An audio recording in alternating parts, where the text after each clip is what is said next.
the Black Travel Alliance goes far more than a social media campaign. And we're really excited just to have something that we created on our own, because we fought hard for seats at the table, but we don't have to fight hard to get a seat at the table when we have our own and when we built our own.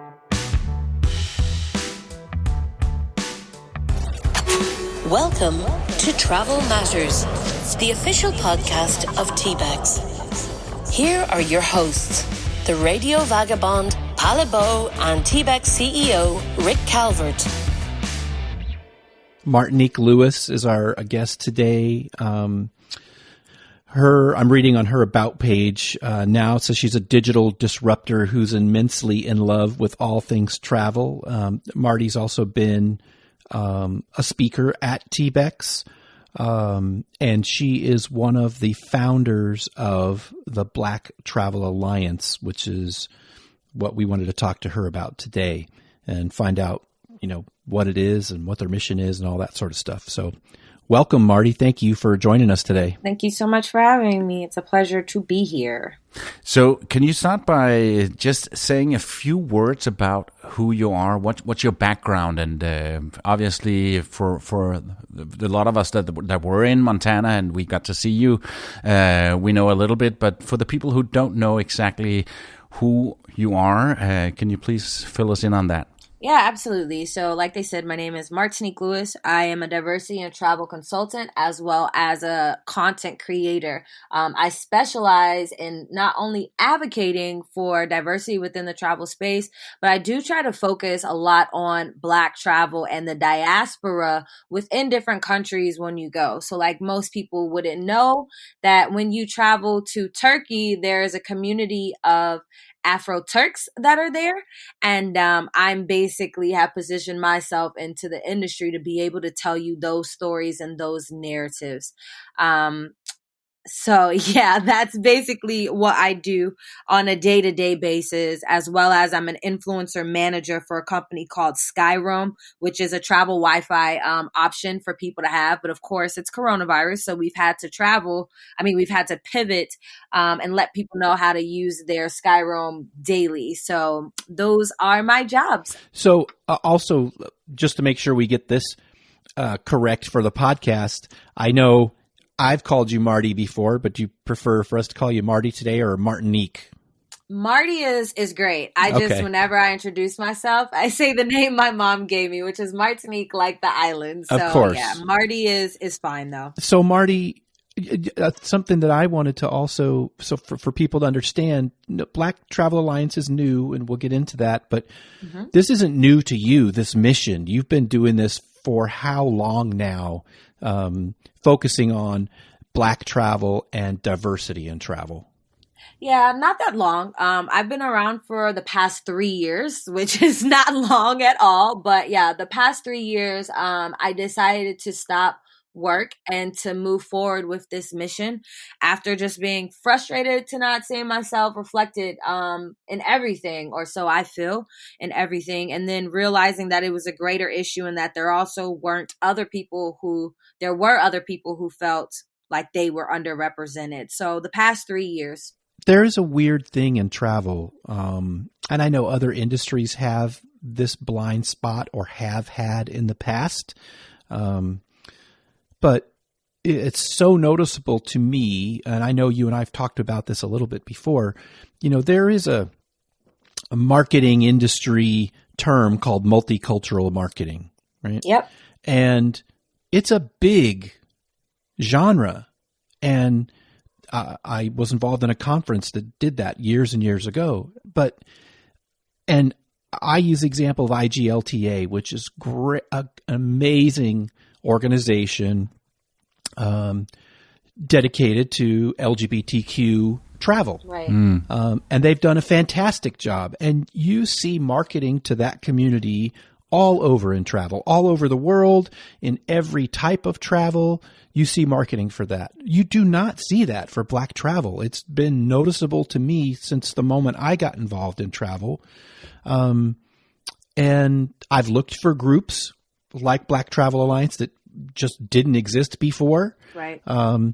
There is one magazine out there, but it's really black hotel owners. It's a pretty small group. And then there is the African American Travel Conference, which is also fairly new and run by all white people. They're nice people, but, again, they saw that this just didn't exist. And I've asked people at travel brands, I've asked people at DMOs, why doesn't this exist? Now, there are some specific DMOs that have dedicated budget and dedicated teams, but they're the exception. They're not the rule. And I don't know if you have any thoughts about why that is. Well, I think for so long, we were trying to just get equality within the spaces that we were already in. There are Black travel movements that help support this initiative, and those have been around since about 2011. And there are different committees within the greater committees that speak to the African American or the overall global Black travelers. So like within DEI, within Destinations International, they do have a group that specifically focuses on that. Or there is the group Blacks in Travel and Tourism that is all of the CEOs or the C-level execs in DMOs and CVVs that have been around now for about 3 to 4 years, where Stephanie Jones is the president of that organization. But you do have those people like Al Hutchinson, who is a Black man, who's the CEO, of Visit Baltimore, as well as a CEO of Visit Philadelphia, as well as a CEO of Miami-Dade County, where there are all of these Black leaders on the corporate side, where they have had to create something so that this industry continues to get better. So they are there. They just might not be known to people. But now, because of the amplification of Black voices, all of a sudden, so many more people are starting to see these groups, even though we've been here the whole time. So yeah, they are out there. But I think initially, we were thinking that it shouldn't be this hard, or that, we can have equality within these predominantly white spaces. But if you're not wanted, you're not going to see yourself there. So I think more now their minds have changed to having that type of diversity internally, but we didn't used to see it in the beginning. No. Is it because of all the stuff that's happening around the world, and especially in the US right now, that this is got off the ground, or what? No, why just now? No, it's not a just now thing necessarily, not at all. Like I said, Blacks in Travel and Tourism have been around for a long time, and their main reason for being around is to make sure that CVBs and DMOs and tourism boards are hiring Black people internally. So the work that they do is specifically so that more diversity can be within these travel brands and these tourism organizations. They make sure that, or they're asking these brands to go to what is known as a historically Black college and university, at HBCU, and hire directly out of their programs to bring people more in. So they've been fighting in this space so much more. But the reason why you notice it now is because our voices are finally amplified. Our voices have never been amplified. No. Black travel movements have been around since 2011, and we have fought to have those articles written about us in Skift. We have fought to be able to share our narratives within things like Condé Nast, whereas nobody wanted to hear our story before now. So it's not why now for us, it's why now for the rest of the world. Exactly. That should be it. That's what it is. It's why all of a sudden does it take, unfortunately, a Black man losing his life to create an equality uproar, create an equality movement that also translates into travel, because travel brands decided they wanted to post a Black square a few Tuesdays ago. Like, it's really kind of mind-boggling. It's also somewhat annoying. We appreciate people helping to amplify our voice, but it was also a slap in the face, because it's like all of a sudden you have these brands like a Matador Network who is like, oh, follow these 10 Black content creators. Were you following these 10 Black content creators before you were telling everybody else to? It's like, what were you doing before this point to do that? And it was quite interesting the amount of followers that we've all gotten within the past 2 weeks. And I think for a period of 6 to 7 days after Blackout Tuesday, I mean, I got 2,000 new followers. And in my head, I'm like, oh, well, thank you for being here. But for one, if you're on my page, understand that this is what my mission in life is to do, is to talk about the injustice within the travel space. So you're going to be very uncomfortable because a lot of people aren't ready to hear these things about their own industry, you know? But secondly, are you here to stay? Third, are you really here because you really care? And so we had to start trying to figure out those things. And then we would have people who were coming at us crazy. So they were there to see who we are, but then to also like shoot us down. So then it makes you kind of side eye everybody who's watching you now, because it's like, what's your real intent of being here? So it's just very, very interesting. It put a spotlight on a lot of people even more, because these are brands that we've talked to. These are people who we've tried to work with who didn't want to talk to us before George Floyd died. Mm-hmm. So now all of a sudden you're trying to speak to us. So it just, it's a rock and a hard place for a lot of people, because they're like, oh, well, I've been wanting to work with these brands. But I'm like, yeah, but at the convenience of them.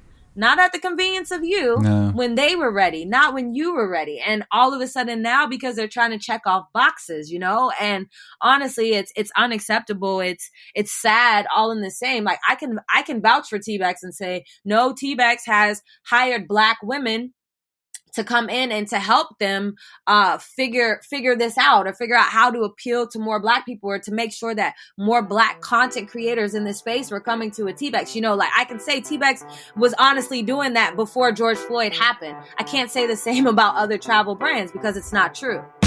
Thank you for sharing travel matters with your friends and followers on social media. You're the best. Thank you for that, Marty. And I know you were part of the event last year in Billings. I'll leave that to you to call people out. I won't do that sort of thing. Right. It's not my place to do that, I don't think. But, we have tried to lead by example. I'm happy to say that I'm looking at the list of founders of Black Travel Alliance, and about half of them have spoke at TBEX or are scheduled to speak at TBEX before you guys were formed. Right. And we're very proud of that, what we have done before. We know that we can do more, we can do better. But this ties into something I wanted to talk about. And I've told Tomiko, who's our conference director and one of your founders, this, and I've shared a little bit with Kerwin too. The reason that it's surprising to me that there has been this blind spot in travel is not because it's the right thing to do. Businesses rarely care about the right thing to do. They care about money. That's the truth. And the African American community in the United States, Black travel in general, represent a significant amount of money to be made. And that's what the IGLTA has been so successful at. And there's all this marketing to that community because IGLTA raised awareness and did a very good job. And again, I'll say most associations are horrible. They do nothing. They do nothing for their members except for simply exist. IGLTA is an exception to that rule. And I think you guys at Black Travel Alliance have the opportunity to be an exception to that rule and really make things better. And in providing those opportunities, but in getting those dollars. So yes, you're getting people paying attention to you right now because of George Floyd's murder. But if you got that opportunity where they're listening now and you tell them, hey, look, rather than just jumping on the bandwagon, you can make a lot of money by paying attention to this community. They will keep listening and they'll actually do things, right? And that change happens as an after effect of that, right? Those dollars are spent. They start hiring people in that community. They're marketing to that community. Now they're actually talking to people and they're learning and they're getting better.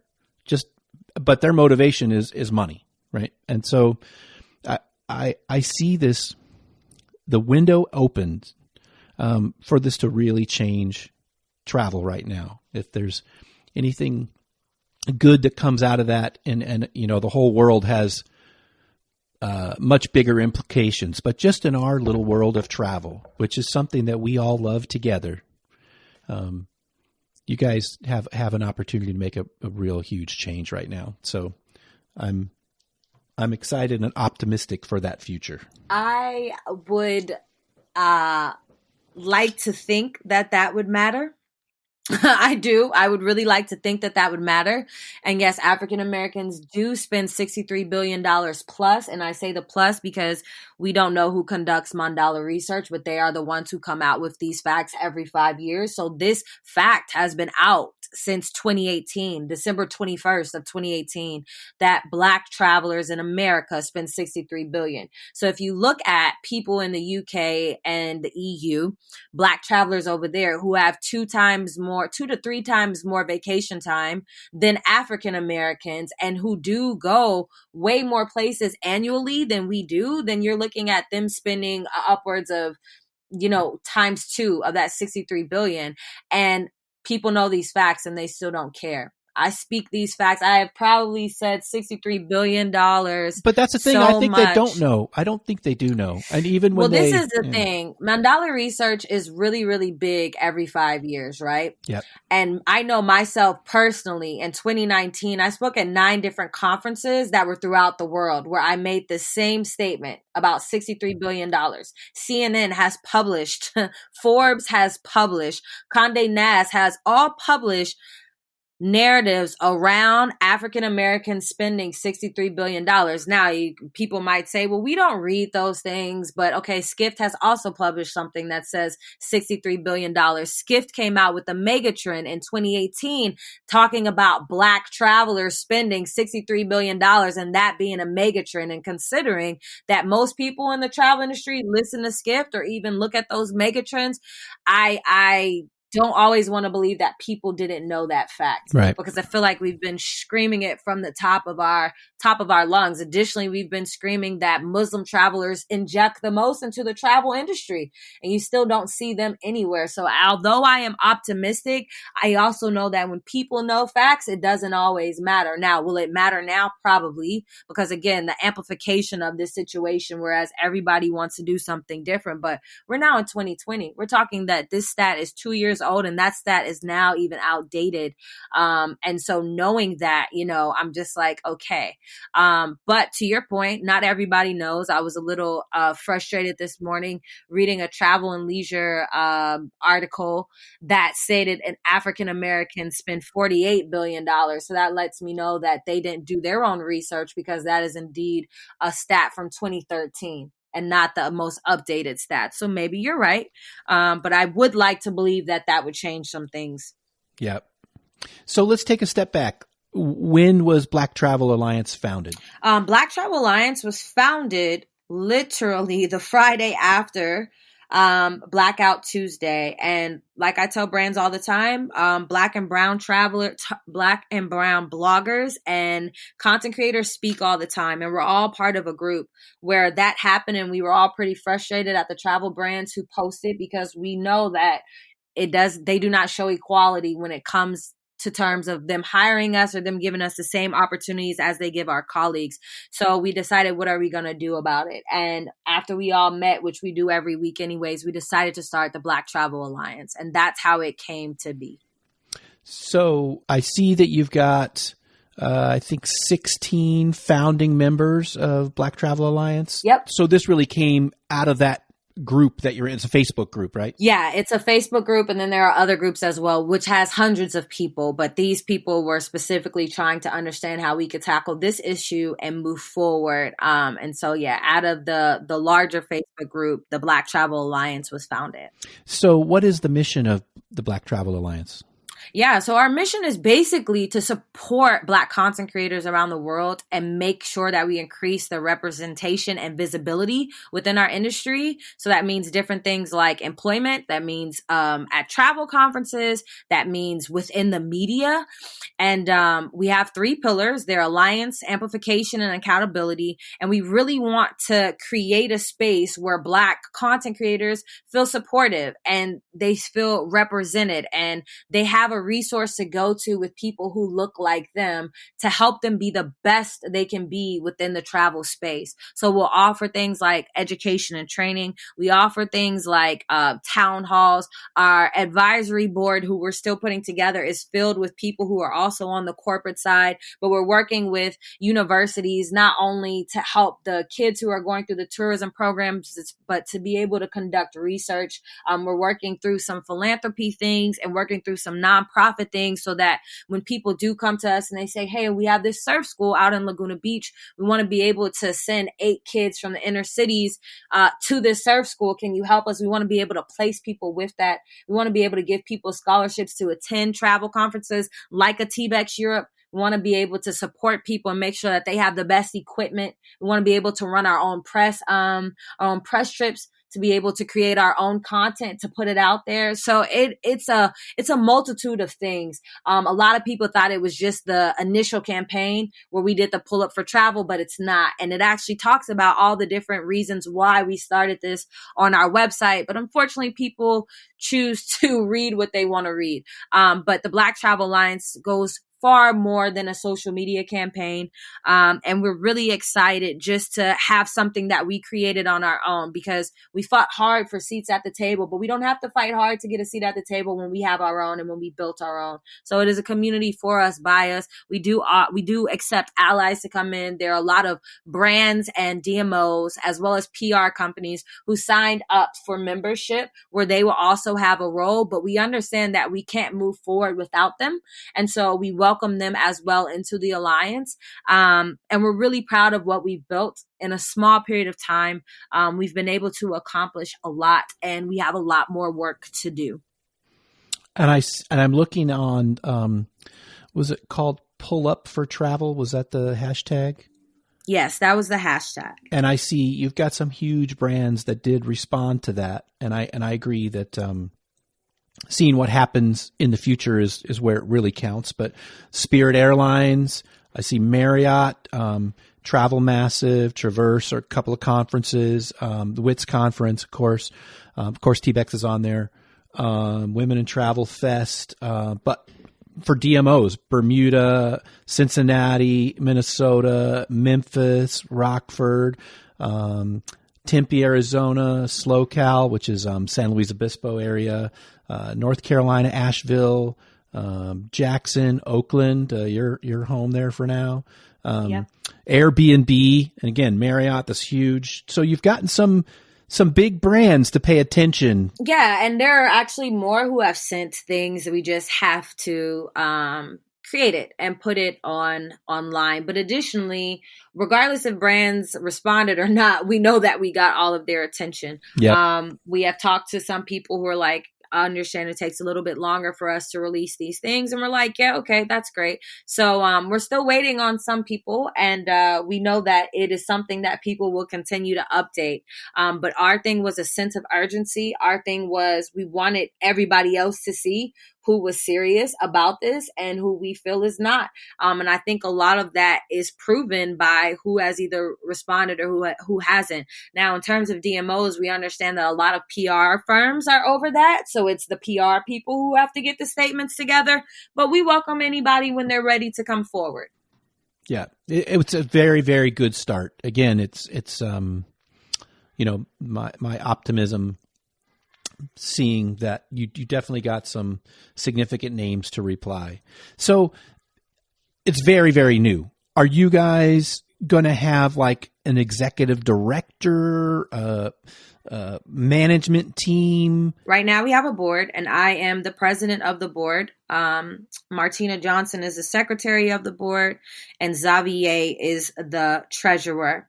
And moving forward, we will have those day-to-day roles like the CEO. But right now we are moving with the board of directors and an advisory board. And because we are so new, there are things that we have to go through that we are currently going through. And so you guys will see that. But it's meant to be a long-term nonprofit organization. Absolutely. This is along the likes of an NAACP, but for travel. So are you guys going to charge dues for membership and that sort of thing eventually? There will be different tiers of membership, yes. You're listening to Travel Matters, the official podcast of TBEX, the home of travel media. What are some things that we don't know about Black Travel Alliance that we should know? I honestly think it's all on the website, as we've tried to answer those questions, just so people, just in case people would ask these questions. But we do plan on constantly sending out some type of reports for people to understand what our next phases are and what people can be a part of. So as it comes out, everybody will be notified. But for the most part, everything that I've said or everything that is on our website, which is at blacktravelalliance.com, can be seen. There's really nothing that has not been updated on that. Yep. I think you guys have sent out 4 updates so far that I've received. So you guys are doing a good job communicating with people, kind of letting them know what's happening as things develop. And you've gotten a lot of press so far as well, like you mentioned, Forbes and Condé Nast and a bunch of other press. So you guys have momentum. There's no doubt about it. Yep. And we're going to keep it because it's so funny. People think they're like, okay, are you guys going to keep this? And I'm like, absolutely. But, we can show people better than we can tell people. And thank God we do have some press who is behind us because they want the constant updates too. They've let us know this is not going to be a one-off, that this is going to be something that is constantly shared within the travel space as to what we are doing and how we're doing it, and how people can either be a part of the movement or support it. So, yeah, we're actually really grateful. Yeah, and I'm thinking the same thing here because I'm a white male Scandinavian. I'm more white than a piece of paper, Marty, and and I'm wondering, as a content creator myself, is there anything I can do to support and for the other people listening? What can we do to help this? So I would just say, as I tell people all the time, like allyship is not just a one-day thing. It is it's as much as being a male. Like it's something that you would have to be for the rest of your life, right? Not necessarily. It's not just okay, well you can, okay, maybe that was a bad analogy. Maybe that was a bad analogy. But yes, allyship is a lifelong commitment. There we go. It's a lifelong commitment, and it is not only when it's popular, it's when it's unpopular. It's speaking up when you noticeably see something wrong. It's correcting somebody when they make a bad joke or when they make a racist statement. It's making sure that, whatever you have a hand in is reflective of the overall travel industry, which means everybody. So yeah, I think it's more of a making sure that you're ready to make this lifelong commitment, because that is what it's going to take. And it is unfortunately calling out people who you might be friends with, and you might not be friends with them anymore because they think differently than you or because of the statements that they made. But it's a serious commitment. So yeah, that's the first thing I say. Do you really want to be an ally? Because it's going to be something you are until the day you die. And right now it's not popular. It's not popular to speak up for us. And some people are scared to do it, but will you still work with brands who aren't aligned with what you feel about racism towards the industry? And however you feel about that, are you willing to lose out on jobs because you're not aligned with people who feel differently from you? And that's what it's going to take. So yeah, it's going to take a collective people to move this forward. Marty, are there any other closing thoughts you want to share with us about Black Travel Alliance, or you think we've covered everything? I honestly think that you've covered everything. I would say stay tuned. We will be launching events where we are able to have more conversations like this.